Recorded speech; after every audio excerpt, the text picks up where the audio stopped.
اعوذ باللہ من الشیطان الرجیم بسم اللہ الرحمن الرحیم۔ آج میں جس سورت کی تفسیر ترجمہ بیان کروں گی وہ سورت طور ہے۔ یہ سورت مکیہ ہے۔ اس میں کل 49 آیات ہیں اور 2 رکوع ہیں۔ پارہ نمبر 27 کی آیت ہے۔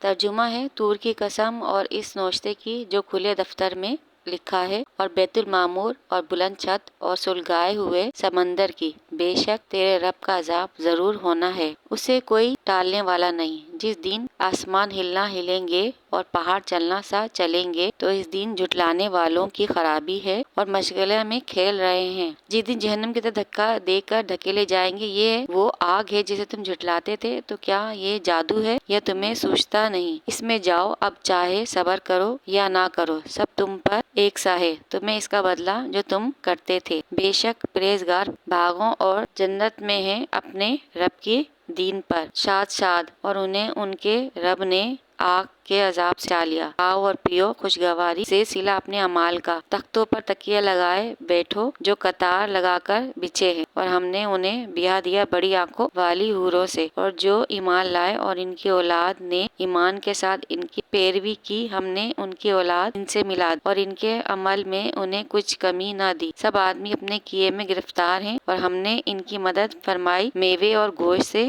جو چاہیں۔ دین میں ہے کہ اللہ تعالیٰ نے طور پہاڑ کی قسم کھائی ہے۔ یہ وہ پہاڑ ہے جس پہاڑ پر اللہ پاک نے حضرت موسیٰ علیہ السلام سے کلام فرمایا تھا، اور اس پہاڑ کو یہ عظمت اس لیے حاصل ہوئی، اس پہاڑ پر کلام الہی سنا گیا، اور اس پہاڑ کو حضرت موسیٰ علیہ السلام سے نسبت حاصل ہے۔ اس سے معلوم ہوا کہ جس پتھر اور پہاڑ کو اللہ کے نبی سے نسبت ہو جائے وہ بھی عظمت والا ہو جاتا ہے۔ اور لکھی ہوئی کتاب کی قسم سے مفسرین کے مختلف قول ہیں۔ کچھ کا خیال ہے کہ اس کتاب سے مراد توریت ہے، اور کچھ کے مطابق لوح محفوظ ہے، کچھ کے نزدیک اس سے مراد اعمال لکھنے والے فرشتوں کے دفتر ہیں، اور ہم نے ہر انسان کی تقدیر اس کے گلے میں لگا دی ہے۔ یہ آیت کا مفہوم ہے، اور ہم اس کے لیے قیامت کے دن ایک نامہ اعمال نکالیں گے جسے وہ کھلا پائے گا۔ اور قول لکھی ہوئی کتاب سے مراد قرآن پاک بھی ہے۔ بیت المعمور وہ جگہ ہے جو 7ویں آسمان پر عرش کے سامنے کعبہ شریف کے بالکل اوپر ہے۔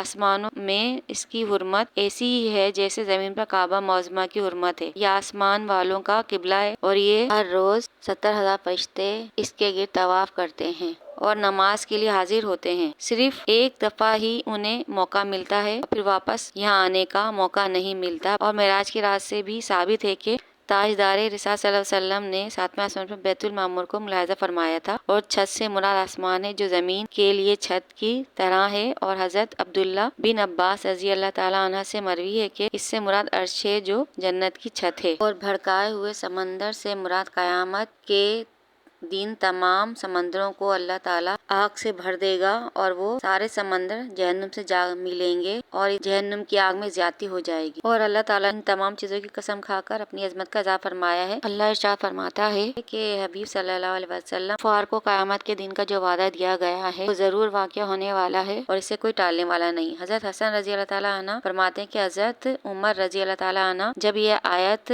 سنتے ان عذابک ربک لواقع تلاوت فرماتے تو ان کا سانس پھول جاتا، اور اس کی وجہ سے کئی روز تک بار بار یہی کیفیت طاری رہتی۔ حضرت جبیر بن مطعم فرماتے ہیں اسلام قبول کرنے سے پہلے میں مدینہ منورہ میں اس غرض سے حاضر ہوا کہ حضور اکرم صلی اللہ علیہ وسلم کے حضور بدر کے قیدیوں کے بارے میں بات چیت کر سکوں گا۔ اس وقت نبی صلی اللہ علیہ وسلم نماز پڑھا رہے تھے، اور آپ صلی اللہ علیہ وسلم کی تلاوت کی آواز باہر سنائی دے رہی تھی۔ آپ صلی اللہ علیہ وسلم اس وقت سورہ طور کی تلاوت فرما رہے تھے، اور اس مقام پر پہنچے جہاں پر عذاب کا ذکر تھا، تو اس آیت کو سن کر میرے دل پر ایسا اثر ہوا کہ ایسا لگا کہ میرا دل پھٹ جائے گا، باہر آ جائے گا، اور میرے یہاں سے ہٹنے سے پہلے ہی عذاب نازل ہو جائے گا۔ چنانچہ میں نے عذاب نازل ہو جانے کے خوف سے اسی وقت اسلام قبول کر لیا۔ اس سے معلوم ہوتا ہے کہ وہ آیات جس میں اللہ تعالیٰ نے عذاب کا ذکر بیان کیا ہو، تلاوت کرتے وقت اللہ تعالیٰ کا عذاب سے ڈر جانا چاہیے، یہی بڑا